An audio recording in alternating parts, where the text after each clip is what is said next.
Hello friends, எப்படி இருக்கீங்க?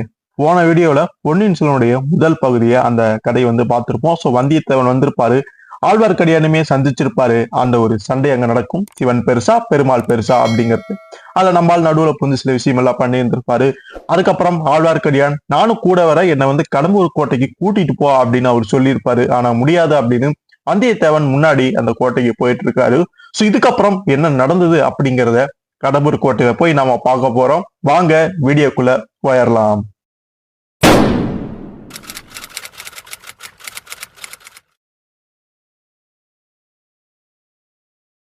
கடம்பூர் கோட்டை.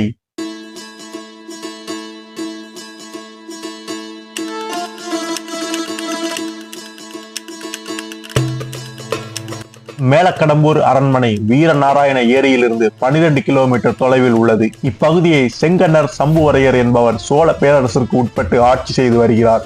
சம்புவரையர்கள் வல்வில் ஓரியின் வம்சாவளி வந்தவர்கள் என்று தங்களை கூறிக்கொள்கிறார்கள். கடம்பூர் அரண்மனை ஒரே விழா கோலம் பூண்டிருக்கிறது.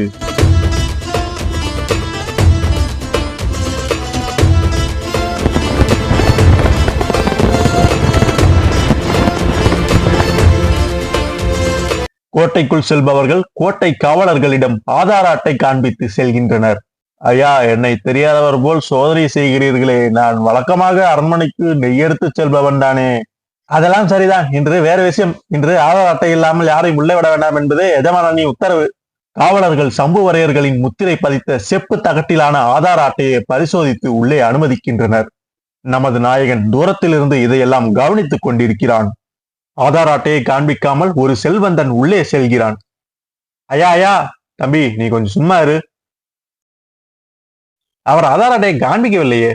தம்பி, நீ என்ன விவரம் இல்லாத ஆளா இருக்கே. ஆளை பார்த்தா தெரியாத அவனுக்கு? அவர்கள் எல்லாம் சமூகத்துல பெரிய அந்தஸ்துல உள்ளவங்க. இதையெல்லாம் தூரத்திலிருந்து பார்த்து கொண்டிருந்த வந்தியத்தேவன் ஒரு முடிவுக்கு வருகிறான். கோட்டைக்குள் செல்ல வேண்டும் என்றால் தன்னை ஒரு பெரிய ஆள் போல் காட்டிக்கொள்ள வேண்டும் என்று எண்ணி உடனே செயலில் இறங்குகிறான். ஆனால் அவன் எதிர்பார்ப்புக்கு மாறாக கோட்டை காவலர்கள் அவனை தடுத்து விடுகின்றனர். நெல், யார் நீ? ஆஹா, இப்படி இருந்து விட்டதே. சரி, சமாளிப்போம். என்னையா யார் என்று கேட்கிறாய்? ஆமாம், உன்னைத்தான். வானர் குலத்தை சார்ந்தவன் வந்தியத்தேவன். ஓஹோ, வானர் குலத்தைச் சேர்ந்தவனா நீ? எனது வானர குலமா? எட்டி உதைத்த குதிரை கோபமாக அவனை பார்க்கிறது. நான் அப்போதே சொன்னேன்ல, அது குதிரை இல்லடா, கழுதைன்னு.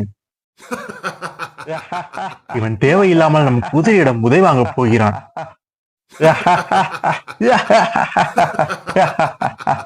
குதிரையின் கோபத்தை கண்ட காவலன் உதைக்கு பயந்து தன் வாயை பொத்திக் கொள்கிறான். அந்த குதிரையை பிடித்து கட்டுங்கடா. என் குதிரையை விடுங்கள். இவன் நடைமுறை பாவனை எல்லாம் பார்த்தால் பெரிய இடத்த பிள்ளை போல் தான் தெரிகிறது. குதிரையை விட சொல்லுங்கள், நான் போகிறேன். உங்கள் நாட்டில் விருந்தாளிகளை இப்படித்தான் நடத்துவீர்களா? இன்று வந்த விருந்தாளிகளிலேயே கழுதை மேல் வந்தவன் இவன் ஒருவனாகத்தான் இருப்பான். காவலன் குதிரையின் கடிவாளத்தை வேண்டுமென்றே இழுத்து விடுகிறான். வந்தியத்தேவன் நிலை தடுமாறுகிறான். அனைவரும் அவனை பார்த்து கேலியாக சிரிக்கின்றனர். வந்தியத்தேவனுக்கு அடக்க முடியாத கோபம் வருகிறது. தன் நண்பன் கரிகாலனுக்காக அதை வெளிக்காட்டாமல் அங்கிருந்து செல்கிறான். காவலர்கள் வந்தியத்தேவன் திரும்பி செல்வதை குறித்து கேலி பேசுகின்றனர். நண்பனுக்காக எவ்வளவோ பொறுத்து கொண்டோம். இனியும் நாம் சும்மா இருந்தோமே ஆனால் நம் குலத்துக்கு அல்லவா இழுக்கு ஏற்படும். வருவது வரட்டும், இந்த மடையர்களுக்கு சரியான பாடம் புகட்டத்தான் வேண்டும். வந்தியத்தேவன் கோபத்தோடு குதிரையை கோட்டையை நோக்கி திருப்பி நிறுத்துகிறான். தன்மானத்தை நாம் தான் காத்துக்கொள்ள வேண்டும்.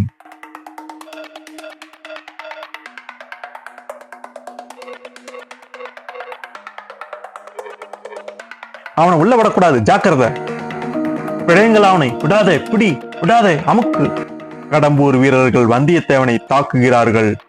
வந்தியத்தேவனின் வாள் சுழல்கிறது. அவனை எதிர்கொள்ள முடியாமல் கடம்பூர் வீரர்கள் திணறுகிறார்கள்.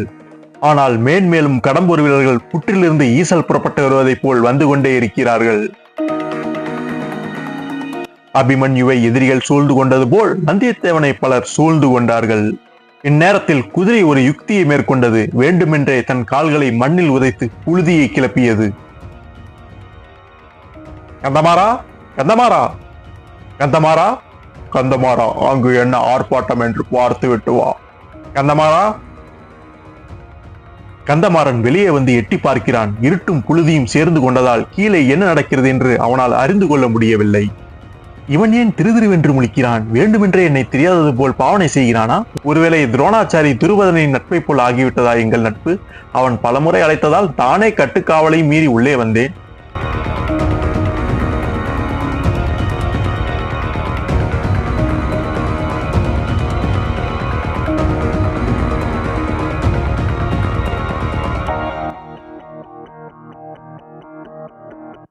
கடம்பூர் அரண்மனை. நண்பனை அவ்வாறு விட்டுவிடுவானா கந்தமாறன்? கந்தமாறா, இன்றைக்கு என்ன இங்கே ஏக தடபடலாய் இருக்கிறது? இவ்வளவு கட்டுக்காவல் எல்லாம் எதற்காக? அதை பிறகு விவரமாக சொல்கிறேன். நீ பழுவேட்டையரை பார்க்க வேண்டும், மலவரையரை பார்க்க வேண்டும், அவரை பார்க்க வேண்டும், இவரை பார்க்க வேண்டும் என்று சொல்வாயே, அந்த அவர் இவர் எல்லாரையும் இன்றே பார்த்து விடலாம். வா. சம்புவரையர் மற்றும் சிற்றரசர்கள் கூடி பேசிக் கொண்டிருக்கும் இடத்திற்கு வந்தியத்தேவனும் கந்தமாறனும் வருகின்றனர். யார் இவன்? இன்றைய தினம் பார்த்து வந்திருக்கிறானே. அப்பா, என் தோழன் வந்தியத்தேவன். அடிக்கடி தங்களிடம் சொல்லிக் கொண்டிருப்பேனே, அவன்தான் இவன். வந்தியத்தேவனை அவர் வெறுப்புடன் பார்க்கிறார். அப்படியா? கீழே அரண்மனை வாசலில் அவ்வளவு கலவரம் செய்தவன் இவன்தானா? அழைப்பில்லாமல் வந்தது எவ்வளவு பெரிய தவறாகிவிட்டது. கலவரத்திற்கு காரணம் என் தோழன் அல்ல, வாசல் காப்பதற்கு நாம் அமர்த்தி இருக்கும் மூடர்கள்தான். இருந்தாலும் இன்றைய தினம் பார்த்து இவ்வளவு ஆர்ப்பாட்டத்துடன் வந்திருக்க வேண்டியதில்லை. அப்போது தோழி பின் வந்திருக்கும் விருந்தாளிகளுக்கு பலரசம் கொண்டு வருகிறாள். தந்தை ஏன் இன்று இவ்வாறு நடந்து கொள்கிறார்? நண்பா, வா. உனக்கு பிடித்த மாவீரர் பழுவேட்டையரை நான் அறிமுகம் செய்து வைக்கிறேன். இந்த சந்தர்ப்பத்தை பயன்படுத்தி கந்தமாறன் தன் நண்பனை சமாதானம் செய்து அழைத்துச் செல்கிறான். பழுவேட்டரையர் நடுநாயகமாக ஒரு உயரமான பீடத்தில் அமர்ந்திருக்கிறார். சுற்றிலும் பல சிற்றரசர்கள் இருக்கிறார்கள். மாமா, இவன் என் ஆருயிர் நண்பன், வானர் குலத்தை சார்ந்த வந்தியத்தேவன்.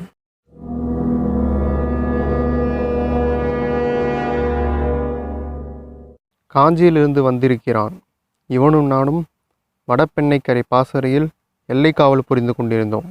அப்போதெல்லாம் வீராதி வீரர் பெரிய பழுவேட்டையரை பார்க்க வேண்டும் என்று ஓயாது சொல்லிக் கொண்டிருப்பான். பழுவேட்டரையர் திருமேனியில் 64 போர்க்காயங்கள் இருப்பது உண்மைதானா என்று கேட்டுக்கொண்டிருப்பான். ஒரு நாள் நீயே எண்ணி பார்த்துக்கொள் என்று நான் சொல்வேன். என்ன தம்பி, நீயே எண்ணி பார்த்தால் ஒழிய நம்ப மாட்டாயோ? அவ்வளவு அவநம்பிக்கையா உனக்கு? வானர் குலத்தை காட்டிலும் வேறு குலத்தில் வீரம் இருக்க முடியாது என்ற எண்ணமோ?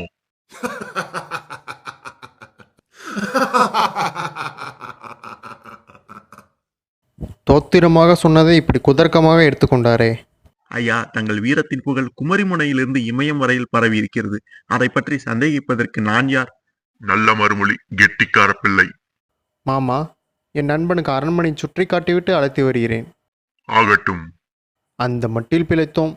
இந்த பிள்ளை மிகவும் அறிவாளியாக இருக்கிறான். அவனிடம் கொஞ்சம் எச்சரிக்கையாகத்தான் இருக்க வேண்டும். கடம்பூர் அரண்மனையின் அந்தப்புறம்.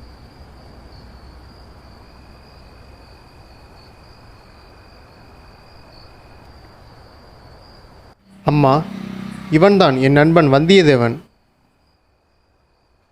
மகனே, எழுந்திரு. மருமகனை எழுந்திரு என்று சொல்லுங்கள் தாயே.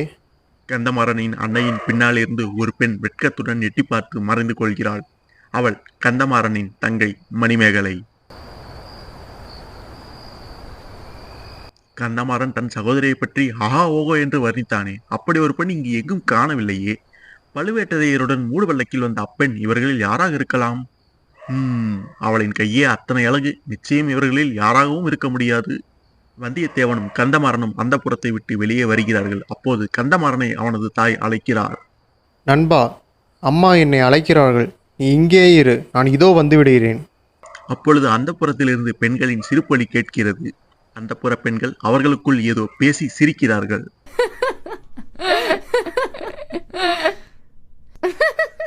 நம்மை பற்றித்தான் அந்த பெண்கள் ஏதோ பேசி சிரிக்கிறார்களோ? இந்த பகுதி மக்களின் வழக்கமே விருந்தாளிகளை அவமதிப்பதுதானா? என்ன நண்பா, அதிக நேரம் காத்திருக்க வைத்து விட்டேனா? அதெல்லாம் ஒன்றுமில்லை. வா நண்பா, எங்கள் மாளிகையை சுற்றி பார்த்து விட்டு வரலாம். அது ஆடல் பாடல் அரங்கம், இது நிலா முற்றம், இது ஆயுத கிடங்கு, இது பளிங்கு மாளிகை, இது பண்டகச்சாலை, இது குதிரை லாயம், கந்தமாறா, என்னை அந்தப்புற வாசலில் நிறுத்திவிட்டு நீ மறுபடியும் உள்ளே சென்றாயே, அப்போது அந்தப்புறத்தில் இருந்து சிரிப்பும் குதூகலமாய் இருந்ததே, என்ன விசேஷம்? என்னை கண்டதில் அவர்களுக்கு அவ்வளவு மகிழ்ச்சியா? உன்னை பார்த்ததில் அவர்களுக்கு சந்தோஷம்தான். ஆனால் அவர்கள் உன்னை குறித்து சிரிக்கவில்லை. பின்னே எதற்காக சிரித்தார்கள்? பழுவேட்டரையர் இத்தனை வயதுக்கு பிறகும் ஒரு இளம் வயது பெண்ணை கல்யாணம் செய்து கொண்டார் அல்லவா? ஆமாம், அதுதான் ஊரறித்த செய்தியாச்சு. அது சரிதான். மூடு பல்லக்கில் அழைத்து வந்த தன் மனைவியை அந்தப்புறத்துக்கு அனுப்பாமல் அவருடைய விடுதியிலேயே பூட்டி அடைத்து வைத்திருக்கிறார். அந்த பெண்ணை ஜன்னல் வழியாக எட்டி பார்த்துவிட்டு வந்த தாதி பெண், அவள் கலிங்கத்து அழகியோ சிங்களத்து அழகியோ அல்லது சேர்நாட்டு அழகியோ என்று வர்ணித்தாளாம். அதை குறித்துத்தான் சிரிப்பு. அப்படியா? நண்பா, பழுவேட்டரையரின் முன்னோர்கள் சேர்நாட்டிலிருந்து தமிழகத்துக்கு வந்தவர்கள் என்று உனக்கு தெரியும் தானே? கேள்விப்பட்டிருக்கிறேன். கந்தமாறா, பழுவேட்டரையர் அந்த மர்ம சுந்தரியை மணந்து எவ்வளவு காலம் இருக்கும்? 2 ஆண்டுக்குள்ளேத்தான் இருக்கும். மனம் செய்து கொண்டதிலிருந்து அவளை தனியாக சிறிது நேரம் கூட அவர் விட்டு வைப்பதில்லையாம். எங்கே போனாலும் கூடவே ஆசை நாயகை மூடு பல்லக்கில் அழைத்து போகிறாராம். நண்பா, ஒரு பிராயத்தை தாண்டியவருக்கு இம்மாதிரி சபலம் ஏற்பட்டால் எல்லோருக்கும் இது சிறிது இலக்காரமாகத்தானே இருக்கும். காரணம் அது ஒன்றுமில்லை. உண்மை காரணத்தை நான் சொல்லட்டுமா? உன் குடும்பத்து பெண்கள் கருநிறத்து அழகிகள். பழுவேட்டரையின் ஆசை நாயோ செக்கச்செவேல் என்று பொன்னிறமாய் இருக்கிறாள். அடடே, இது என்ன விந்தை! உனக்கு எப்படி அவளுடைய நிறத்தை பற்றி தெரியும்? அவளை பார்த்திருக்கிறாயா என்ன? எங்கே? எப்படி பார்த்தாய்? சில மணி நேரங்களுக்கு முன் வீராண ஏரிக்கரையில் நான் வரும்பொழுது. அப்படியா? பழுவேட்டரையரின் ஆசை நாயகி நல்ல சிவப்பு நிறமாமே. நண்பா, நீ பார்த்தது மட்டும் பழுவேட்டரையருக்கு தெரிந்தால் உன் உயிர் உன்னுடையதல்ல. கந்தமாறா, இதற்கெல்லாம் நான் பயந்தவன் என்றாய் எண்ணுகிறாய்? அப்படி இருந்தாலும் நான் தவறு ஒன்றும் செய்துவிடவில்லையே. பின் நாம் எதற்கு பயப்பட வேண்டும்? அப்போது தூரத்தில் கூத்தின் இசை கேட்கிறது. நண்பா, அங்கு என்ன மேலதாள இசை கேட்கிறது? குரவை கூத்து ஆரம்பித்து விட்டதா? ஆமாம், வா போகலாம். இருவரும் கூத்து மேடையை நோக்கி விரைந்து செல்கின்றனர். ஆடல் பாடல் அரங்கம், அழகிய பெண்களின் நடனம், தமிழ்நாட்டின் பாரம்பரிய இசைக்கருவிகள் வாசிக்கப்படுகின்றன. இசைக்கேற்றவாறு அழகிகள் நடனம் ஆடுகிறார்கள். நாட்டியம் முடிந்து சூரசம்ஹார நாடகம் துவங்குகிறது. முருகனுக்கும் அசுரனுக்கும் கடும் போர் நடைபெறுகிறது.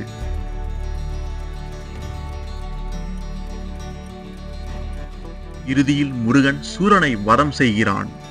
இதை மக்களுடன் மக்களாக முன்வரிசையில் அமர்ந்து வந்தியத்தேவனும் கந்தமாறனும் பார்த்து கொண்டிருக்கிறார்கள்.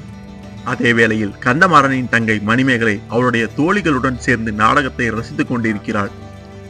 அடுத்து நடைபெறவிருக்கும் முக்கிய நிகழ்ச்சியான வள்ளி திருமண நாடகத்தை பார்க்க சம்புவரையரும் பெரிய பழுவேட்டரையரும் சிற்றரசர்களுடன் காத்திருக்கிறார்கள். வள்ளி திருமண நாடகம் துவங்குகிறது.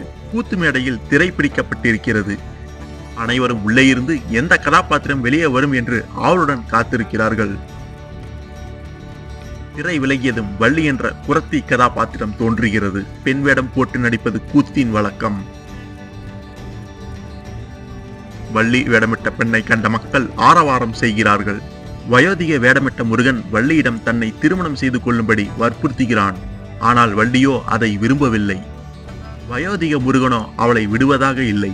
வயோதிகரை கண்டு வள்ளி விலகி ஓடுகிறாள். திடீரென்று யானை உருவம் வள்ளியின் எதிரே வருகிறது.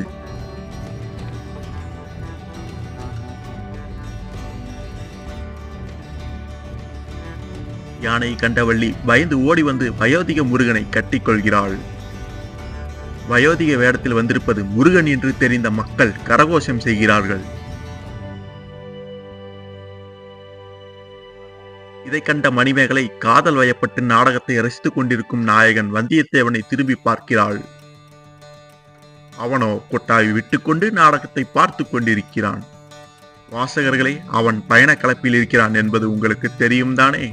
இந்த கலை நிகழ்ச்சிகள் விருந்தினர்களை மகிழ்விப்பதற்காக நடத்தப்படுகிறது என்று நாம் எண்ணலாம். ஆனால் நடைபெறும் அனைத்து நிகழ்ச்சிகளும் காரண காரியத்துடனே நடைபெறுகிறது. மணிமேகலையை 2ஆம் தாரமாக மதுராந்தகத்துக்கு மனம் முடிக்க எண்ணி சம்புவரையர் இந்த வள்ளி திருமண நாடகத்தை ஏற்பாடு செய்திருக்கிறார். வள்ளி திருமணம் முடியும் தருவாயில் ஒரு பெண்ணுக்கும் ஆணுக்கும் திடீரென்று சன்னதம் வருகிறது. அவர்கள் இருவரும் மேடையை ஆக்கிரமித்துக் கொண்டு ஆவேசமாக ஆடுகிறார்கள். தேவராட்டி கையில் வேலுடன் ஆவேசமாக சுழன்று சுழன்று ஆடுகிறாள். உடுக்கை வாசிக்கப்படுகிறது. ஆடும் பெண்ணிடமிருந்து வேலை தேவராளன் பிடுங்கிக் கொள்கிறான். தேவராளனின் ஆவேசத்தை கண்ட தேவராட்டி பயந்து மேடையை விட்டு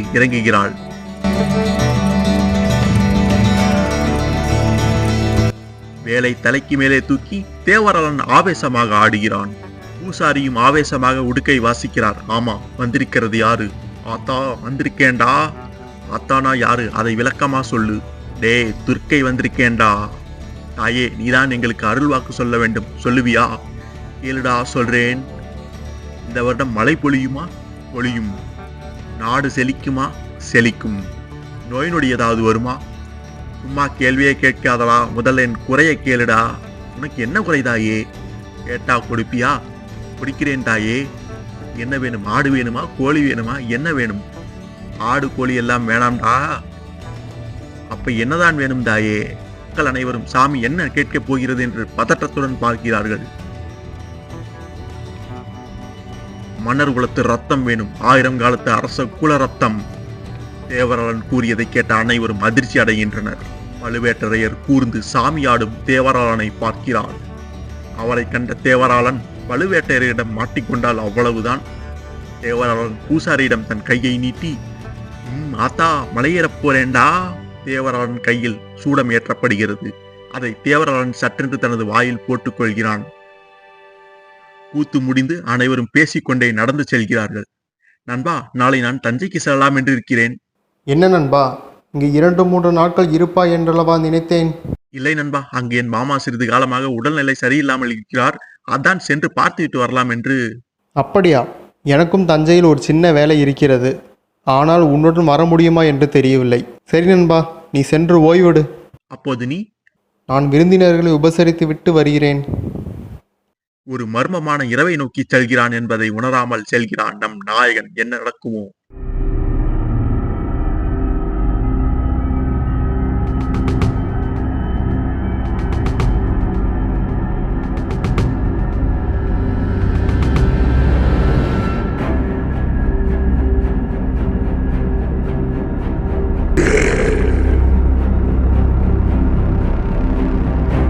எத்தனையோ போர்க்களங்கள் கண்டிருக்கிறோம். அன்றைக்கெல்லாம் வீரமரணம் அடையாமல் இன்றைக்கு இந்த நரிக்கூட்டத்திடம் அகப்பட்டு விட்டோமே.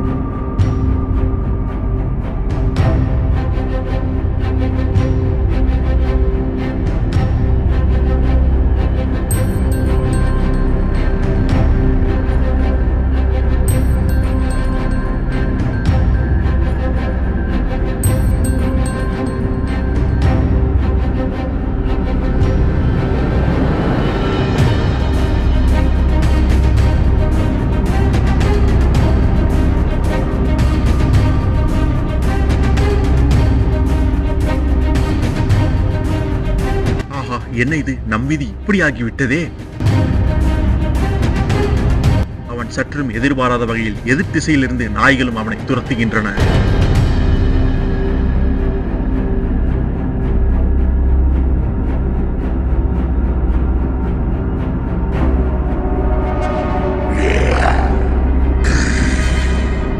நாம் எங்கே இருக்கிறோம்? எதற்காக இங்கு வந்தோம்?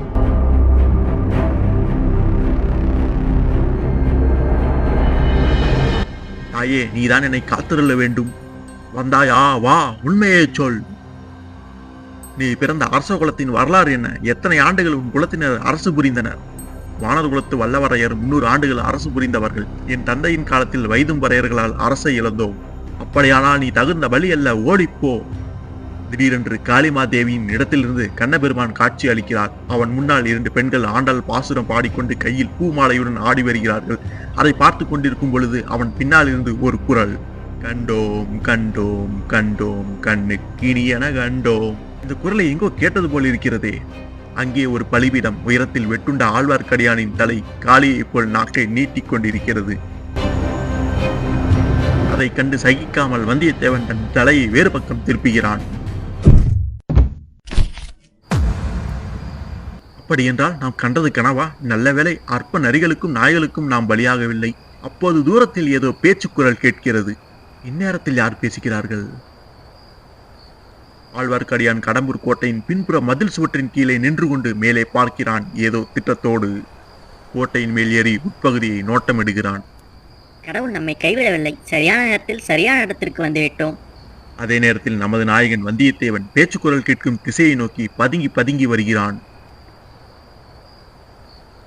கடம்பூர் அரண்மனையின் அந்தரங்கமான இடத்தில் பல சிற்றரசர்கள் ஒன்று கூடியிருக்கிறார்கள். அவர்களுடன் பழுவேட்டரையரும் சம்புவரையரும் இருக்கின்றனர். வந்தியத்தேவன் பேச்சுக்குரல் கேட்ட இடத்தை கண்டுபிடித்துவிட்டு யாரும் பார்க்க முடியாத இடத்தை தேர்வு செய்து அமர்ந்து விட்டான். இவர்கள் இங்கு ஏன் கூடியிருக்கிறார்கள்? அரண்மனையில் சபா மன்றங்கள் பல இருக்க இந்த ஒதுக்குப்புறமான இடத்தில், அதுவும் இந்த அர்த்தராத்திரியில் கூடி பேச வேண்டிய அவசியம் என்ன? பழுவேட்டரையரின் பின்னால் சற்று தூரத்தில் ஒரு பல்லக்கு இருக்கிறது. அதில் பனைமர சின்னம் பொறிக்கப்பட்டிருக்கிறது. ஆஹா, இன்று மாலை பழுவேட்டரையரின் பரிவாரங்களுடன் வந்த பல்லக்கு அல்லவா இது? இந்த கிழவர் அந்தப்புறத்துக்கு கூட அவளை அனுப்பாமல் இந்த நடுநிசி கூட்டத்திற்கு அழைத்து வந்திருக்கிறாரே. வயதானவர்கள் இளம்பெண்ணை மணந்து கொண்டால் இந்த நிலைதான். பெரிய பழுவேட்டரையர் எப்பேற்பட்ட வீரர்! இங்கு வந்திருக்கும் அனைத்து அரசர்களையும் நான் வரவேற்கிறேன். இந்த இரவு ரகசிய கூட்டம் ஒரு வரலாற்று திருப்பு முனையாக அமையப் போகிறது. நமது பெருமதிப்பிற்குரிய தனாதிகாரியான பெரிய பழுவேட்டரையரே நேராக வந்திருக்கிறார் என்றால் அதன் முக்கியத்துவத்தை நீங்கள் உணர்ந்திருப்பீர்கள் என்று நான் நம்புகிறேன். அவருக்கு முழு ஆதரவையும் உங்கள் சார்பாக நான் தெரிவித்துக் கொள்கிறேன். இப்போது பழுவேட்டரையரே நேராக உங்களிடம் அதை பற்றி பேசுவார்.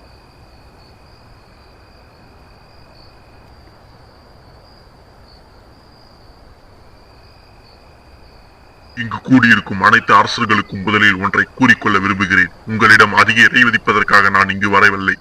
அச்சூழ்நிலை வந்துவிடக்கூடாது என்பதற்காகத்தான் இக்கூட்டம். கந்தமாறா, காஞ்சியிலிருந்து உன் நண்பன் என்று கூறிக்கொண்டு வந்திருந்தானே, அவன் எங்கே? நாம் பேசுவது ஏதும் அவன் காதில் விழுந்துவிடக் கூடாது. மாமா, நாம் பேசுவது ஏதும் அவன் காதில் விழாது. அவன் மேல்மாட மண்டபத்தில் நன்றாக தூங்கிக் கொண்டிருக்கிறான். நாம் பேசுவது அந்த பிள்ளைக்கு ஏதாவது தெரிந்து விட்டது என்று சந்தேகம் இருந்தால் கூட அவனை இந்த கோட்டையை விட்டு தாண்ட விடக்கூடாது. ஒரேடியாக அவனை தீர்த்து விட வேண்டியதுதான். ஐயோ, இவருக்கு நான் என்ன தீங்கு செய்தேன்? எத்தனை நாள் இவரை பார்க்க வேண்டும் என்று ஆவலுடன் இருந்தேன். மாமா, அவனை குறித்து நாம் கவலை கொள்ள தேவையில்லை. இந்த கூட்டத்தின் பேச்சு அவன் காதில் விழப்போவதில்லை. அப்படியே ஏதாவது அவன் தெரிந்து கொண்டாலும் தனக்கு சம்மதமில்லாத காரியத்தில் தலையிடணும் அல்லன். தாங்கள் யோசனைக்கு எந்த பாதகமும் வராது. அதற்கு நான் பொறுப்பு. உனக்கு அவனிடம் அவ்வளவு நம்பிக்கை இருப்பது குறித்து எனக்கும் மகிழ்ச்சி தான். ஆனால் எங்களில் யாருக்கும் அவனை முன்பின் தெரியாது. நாம் இப்போது பேசப் போகிறதோ ஒரு பெரிய சாம்ராஜ்யத்தின் உரிமை பற்றிய விஷயம். அஜாக்கிரதை காரணமாக ஒரு வார்த்தை வெளியில் போனாலும் அதனால் பயங்கரமான விபரீதங்கள் ஏற்படலாம். நினைவிருக்கட்டும். அரசுரிமையை பற்றியா? அதை பற்றி பேச இவர்கள் யார்? இவர்கள் என்ன பேசப் போகிறார்கள்? இந்த கூட்டத்தில் நடக்கப் போவதை தெரிந்து கொண்டே தீர வேண்டும். இப்போது நாம் முக்கிய விஷயத்துக்கு வருவோம். சுந்தர சோழ மகாராஜாவுக்கு உடல்நிலை சரியில்லை என்பது தாங்கள் அறிந்த செய்திதான். ஆகவே இனிமேல் நடக்க வேண்டிய காரியங்களை பற்றி நாம் யோசித்தாக வேண்டும். ஜோதிடர்கள் என்ன சொல்கிறார்கள்? ஜோதிடர்களை போய் கேட்பானேன். சில நாட்களாக பின்மாலை நேரத்தில் வானத்தில் வால் நட்சத்திரம் தெரிகிறதே, அது போதாதா? அரண்மனை வைத்தியர்கள் என்னதான் கூறுகிறார்கள்? இனிமேல் நம்பிக்கைக்கு இடமில்லை. அவர்கள் சில காலம் தள்ளி போடுகிறார்கள், அவ்வளவுதான். எப்படி இருந்தாலும் அடுத்தாற்போல் பட்டத்துக்கு உரியவர் யார் என்பதை நாம் தான் யோசிக்க வேண்டும். அதை பற்றி நீ யோசித்து என்ன ஆவது? ஆதித்த கரிகாலருக்குத்தான் இளவரசு பட்டம் 2 வருடத்துக்கு முன்னமே கட்டியாகிவிட்டதே. உண்மைதான். ஆனால் அப்படி இளவரசு பட்டம் கட்டுவதற்கு முன்னால் நம்மில் யாருடைய யோசனையாவது கேட்கப்பட்டதா என்று தெரிந்து கொள்ள விரும்புகிறேன்.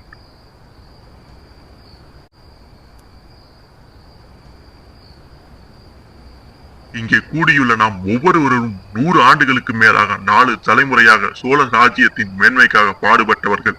என் பாட்டனாருக்கு தந்தை திருப்புரம்பியம் போரில் இறந்தார். என் பாட்டனார் வெள்ளூரில் நடந்த போரில் உயிர் விட்டார். என் தந்தை தக்கோலத்தில் உயிர் தியாகம் செய்தார். அம்மாதிரியே உங்கள் ஒவ்வொருவரின் மூதாதையரும் இந்த சோழ நாட்டின் மேன்மைக்காக உயிரை கொடுத்திருக்கிறார்கள்.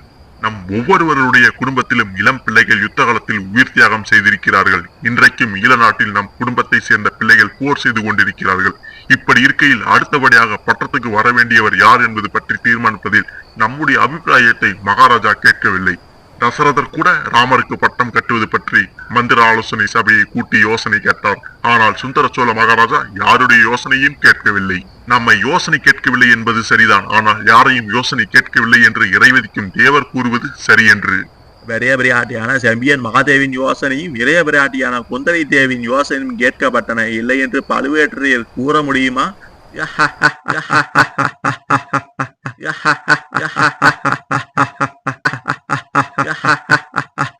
ஆஹா, எப்படித்தான் உங்களுக்கு சிரிக்க தோன்றுகிறதோ நான் அறியேன். நினைக்க நினைக்க எனக்கு வயிறு பற்றி எரிகிறது. என் ரத்தம் கொதிக்கிறது. எதற்காக இந்த உயிரை வைத்துக் கொண்டு வெக்கங்கெட்டு வாழ வேண்டும்? துர்க்கை பலி கேட்கிறாள். வேண்டுமானால் என்னை பலி கொடுத்து விடுங்கள். என்னுடைய குலமும் 1000 ஆண்டுகள் தொன்மையானதுதான். நீங்கள் அனைவரும் உங்கள் கத்தியினால் என் கழுத்தில் ஒரு போடு போட்டு பலி கொடுத்து விடுங்கள் என்று கூறிவிட்டு மிகுந்த கோபத்துடன் அமர்ந்தார் பழுவேட்டரையர். இதையெல்லாம் ஆழ்வார்க்கடியான் கோட்டையின் மதில் சுவற்றின் மேலிருந்து ரகசியமாக பார்த்து கொண்டிருக்கிறான்.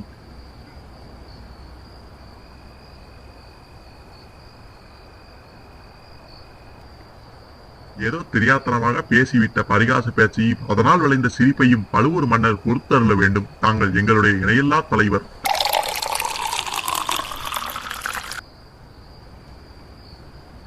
தாங்களிடும் கட்டளையை நிறைவேற்ற இங்கு உள்ளவர்கள் சித்தமாயிருக்கிறோம். தாங்கள் காட்டிய வழியில் நடக்கிறோம். தயவு செய்து மன்னித்துக் கொள்ள வேண்டும். நானும் கொஞ்சம் பொறுமை இழந்து விட்டேன். அதற்காக என்னை மன்னிக்க வேண்டும். ஒரு விஷயத்தை எண்ணி பாருங்கள். சரியாக இன்றைக்கு 100 ஆண்டுகளுக்கு முன்னால் விஜயால சோழர் முத்தரையர்கள் முறியடித்து தஞ்சையை கைப்பற்றினார். திருப்புரம்பியம் போரில் பல்லவ சைன்யத்துக்கு துணையாக நின்று பாண்டியரின் படையை நிர்மூலமாக்கினார். அன்று முதல் சோழ ராஜ்யம் நாளுக்கு நாள் பெருகி வந்திருக்கிறது. இன்றைக்கு தெற்கே குமரி முனையிலிருந்து வடக்கே துங்கபத்திரை கிருஷ்ணா நதி வரையில் சோழ சாம்ராஜ்யம் பறந்து விருந்து கிடைக்கிறது. தெற்கே ஈழமும் வடக்கே இரட்டை மண்டலமும் வேங்கியும் கூட இதற்குள் நமக்கு பணிந்திருக்க வேண்டும். அப்படி பணியாததற்கு காரணங்கள் நான் சொல்ல வேண்டியதில்லை. ஈழமும் இரட்டைப்பாடியும் பணியாததற்கு காரணம் ஒருவர் வடதிசை மாதண்ட நாயகராகிய இளவரசர் ஆதித்த கரிகாலர், இன்னொருவர் அவருடைய தம்பி அருள்மொழிவர்மர். மலவரையர் மிகச் சரியாக சொன்னார். சென்ற 100 ஆண்டு காலமாக இந்த சோழ நாட்டில் சேனாதிபதியை நியமிக்கும் மரபு எவ்வாறு இருந்தது? பல யுத்தங்களில் ஈடுபட்டு அனுபவம் பெற்ற வீராதி வீரர்களிடையே படை தலைவர்களாக நியமிப்பார்கள். இப்போது நடந்திருப்பது என்ன? மூத்த இளவரசர் வடதிசை சேனையின் சேனாதிபதி, இளையவர் தென் திசை சேனையின் சேனாதிபதி. அது போகட்டும், மூத்த இளவரசர் என்ன செய்திருக்க வேண்டும்? வடதிசை மீது படையெடுத்து இருக்க வேண்டும். சென்றாரா? இல்லையே. காஞ்சியில் பொன்னாலான மாளிகை கட்டி கொண்டிருக்கிறார். நீங்கள் யாராவது கேள்விப்பட்டதுண்டா? எந்த சோழர் குல மன்னனாவது தான் வசிப்பதற்கு பொன்னாலான மாளிகை கட்டினான் என்று கூறுங்கள். பல்லவ பேரரசர்கள் வாழ்ந்த அரண்மனைகள் இவருடைய அந்தஸ்துக்கு போதவில்லையாம். பொன் மாளிகையை கட்டி முடிந்தாகிவிட்டதா? ஆம், முடிந்துவிட்டது. அத்துடன் தான் புதிதாக நிர்மாணித்திருக்கும் பொன் மாளிகையில் சுந்தர சோழ மகாராஜா வந்து சில காலம் தங்கியிருக்க வேண்டுமாம். இவ்வாறு கடிதம் எழுதியிருக்கிறார் கரிகாலர். மகாராஜா காஞ்சிக்கு போக போகிறாரா? அத்தகைய கவலை உங்களுக்கு வேண்டாம். என் அனுமதியோ அல்லது என் சகோதரன் அனுமதியோ இல்லாமல் தஞ்சை கோட்டைகள் ஒரு ஈக்காக்காயும் நுழைய முடியாது. இதுவரை 2-3 தடவை வந்த ஓலைகளை நிறுத்திவிட்டோம். வாழ்க பழுவேட்டரையர், வாழ்க பழுவூர் மன்னனின் சாணக்கிய தந்திரம், வாழ்க அவர் வீரம். இன்னும் கேளுங்கள். மூத்த இளவரசர் இப்படி என்றால் இளையவர் ஒரு படி மேலே போய் ஈழத்தில் இருக்கும் நம் சோழ நாட்டு போர் வீரர்களுக்கு தேவையான உணவு பண்டங்களை நாம் இங்கிருந்து அனுப்பி வைக்க வேண்டுமாம். படையெடுத்து சென்ற நாட்டு மக்களை நாம் துன்புறுத்த கூடாதாம். அவர்களின் காலில் விழுந்து வணங்க வேண்டுமாம். என்னவென்று கேட்டால் அந்த நாட்டு மன்னனுக்கும் நமக்கும் தான் யுத்தமாம். மக்களை நம் கிடையாதாம். எப்படி இருக்கிறது கதை? உண்மையை சொல்ல வேண்டுமானால் 2 இளவரசர்களும் அடிக்கும் கூத்தினால் சோழ நாட்டின் பொக்கிஷங்கள் தான் கரைகின்றன. சோழ நாடு எந்த விதமான முன்னேற்றமும் அடைந்த பாடில்லை. ஒரு விஷயத்தை நீங்கள் அனைவரும் புரிந்து கொள்ள வேண்டும். இப்படியே போனால் உங்களிடம் அதிக வரி வசூலிப்பதை காட்டிலும் எனக்கு வேறு வழி இல்லை.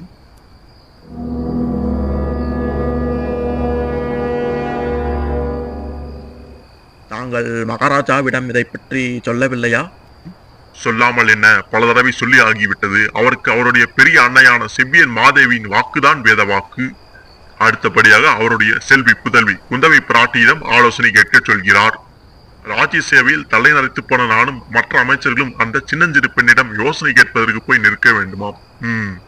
அள்ளி ராஜ்யத்தை விட கேவலமாகி விட்டது. இத்தகைய அவமானத்தை எத்தனை நாள் நாம் பொறுத்திருக்க முடியும்? நம் சக்கரவர்த்திக்கு சுயமாக சிந்திக்கும் சக்தியே இப்போது இல்லாமல் போய்விட்டது. நான் இந்த ராஜாங்க பொறுப்பையும் வரி விதித்து பொக்கிஷத்தை நிரப்பும் தொல்லையையும் விட்டுவிட்டு என் சொந்த ஊரோடு போய்விடப் போகிறேன்.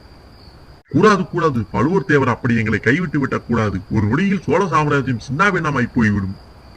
அப்படி என்றால் இந்த நிலைமையில் என்னதான் செய்வது? நீங்கள் தான் எனக்கு யோசனை சொல்ல வேண்டும்.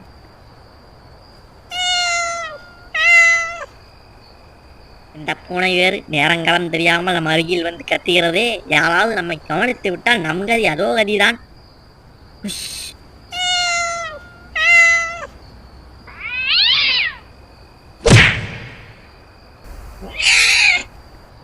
அங்கு என்ன சத்தம்?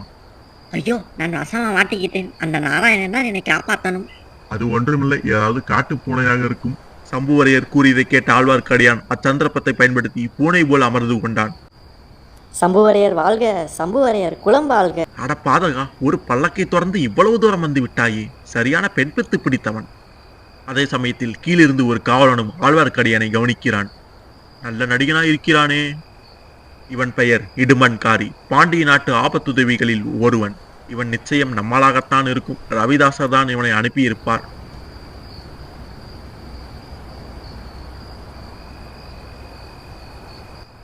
பழுவேட்டரையர் சிற்றரசர்களின் பதிலுக்காக காத்திருக்கிறார். கூட்டத்தில் ஒவ்வொருவரும் அவர்களுக்குள்ளேயே பேசிக் கொள்கிறார்கள். ஆனால் யாருக்கும் பழுவேட்டரையரிடம் நேரடியாக பேச துணிவில்லை. இப்படி தலைக்கு தலை பேசிக் கொண்டிருந்தால் என்னாவது? இரவு 3ஆம் ஜாமம் ஆரம்பமாகிவிட்டது. பழுவேட்டையருக்கு நாம் ஏதாவது பதில் சொல்ல வேண்டாமா? எனக்கு ஒரு சந்தேகம் இருக்கிறது. என்னை போல் இன்னும் சிலருடைய மனதிலும் சந்தேகம் இருக்கலாம். பழுவூர்தேவர் கோபித்துக் கொள்வதில்லை என்றால் அங்கு இதை பற்றி கேட்க விரும்புகிறேன். என்னுடைய கோபத்தை எல்லாம் போர்க்களத்தில் காட்டுவதுதான் வழக்கம். என் சிநேகிதரிடம் காட்ட மாட்டேன். ஆகையால் எது வேண்டுமானாலும் மனமிட்டு தாராளமாக கேட்கலாம். அப்படி என்றால் நான் கேட்கிறேன். சுந்தர சோழ மகாராஜாவின் பேரில் பழுவேட்டரையர் என்ன குற்றம் சொல்கிறாரோ அதே குற்றத்தை பழுவேட்டரையர் மீதும் சிலர் சுமத்துகிறார்கள். அதை நான் நம்பாவிட்டாலும் இந்த சமயத்தில் கேட்டு தெளிய விரும்புகிறேன். வணங்காமுடியார் கேட்க நினைப்பதை நேரடியாகவே கேட்கலாம். பழுவூர் தேவர் சில ஆண்டுகளுக்கு முன்பு ஒரு பெண்ணை மனம் புரிந்து கொண்டது நம் எல்லோருக்கும் தெரியும். இந்த விஷயத்தை பற்றி வணங்காமுடியார் இங்கு பேசுவதை நான் ஆட்சேபிக்கிறேன். நம் மாபெரும் தலைவரை, நமது பிரதம விருந்தாளியை இவ்விதம் அசந்தர்ப்பமான நேரத்தில் கேள்வி கேட்பது தகாத காரியம். கடம்பூர் அரசர் பொறுமையாக இருக்கும்படி நான் கேட்டுக்கொள்கிறேன். வணங்காமுடியார் கேட்க விரும்புவதை தாராளமாக கேட்கட்டும். மனதில் ஒன்றை வைத்துக் கொண்டிருப்பதை விட கீறி கேட்டு விடுவதே நல்லது. என்னை நான் கலியுக ராமன் என்று சொல்லிக் கொள்ளவில்லை. அந்த பெண்ணை நான் காதலித்தேன். அவளும் என்னை காதலித்தாள். பழந்தமிழ்நாட்டு முறைப்படி இஷ்டப்பட்டு மணந்து கொண்டோம். இதில் என்ன தவறு? ஒரு தவறும் இல்லை. மனம் புரிந்து கொண்டது தவறென்று நானும் சொல்லவில்லை. நம்மில் யார்தான் ஒரு தார விரதம் கொண்டவர்கள்?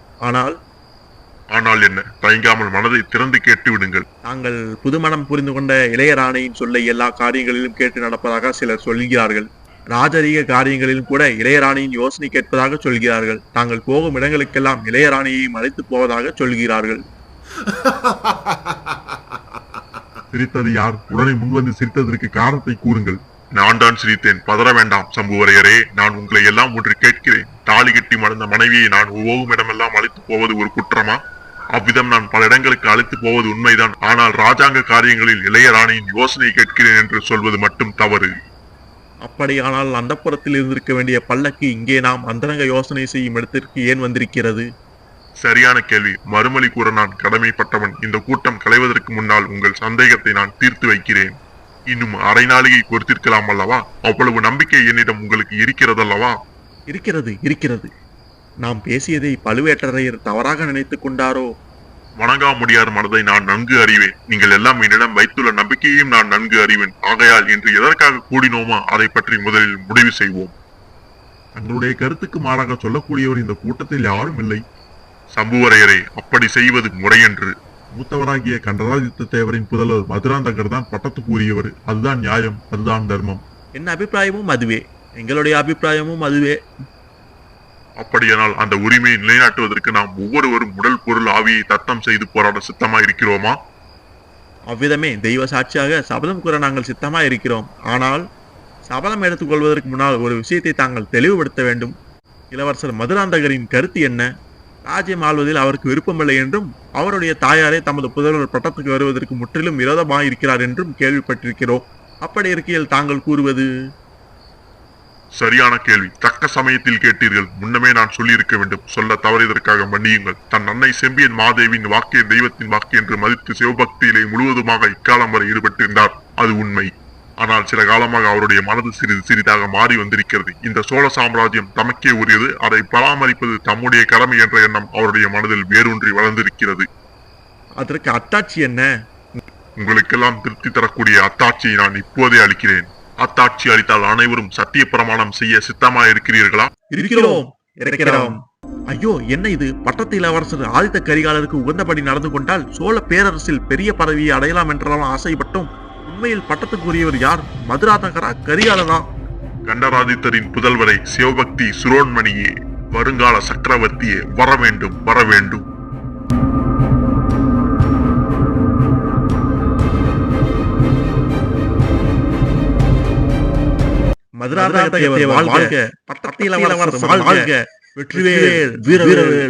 உங்கள் அனைவரையும் சந்தித்ததில் நான் பெரும் மகிழ்ச்சி அடைகிறேன். நந்தினியின் மந்திரம் இவனிடம் நன்றாகவே வேலை செய்திருக்கிறது. பரவாயில்லையே, நம்ம பருவப்பிள்ளை தேறிவிட்டாரே. இச்சந்தர்ப்பத்தை நழுவவிடக்கூடாது. இப்போதை உறுதிமொழி எடுத்துவிட வேண்டியதுதான். தாங்கள் அளித்த வாக்கின்படி அனைவரும் உறுதிமொழி எடுக்க தயாராக இருக்கிறீர்கள் அல்லவா?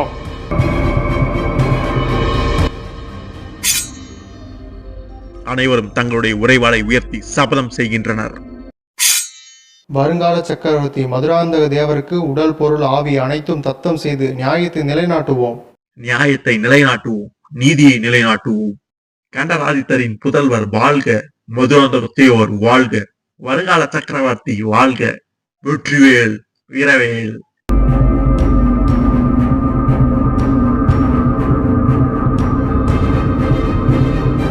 இனியும் நாம் இங்கிருப்பது நமக்கு நல்லதல்ல.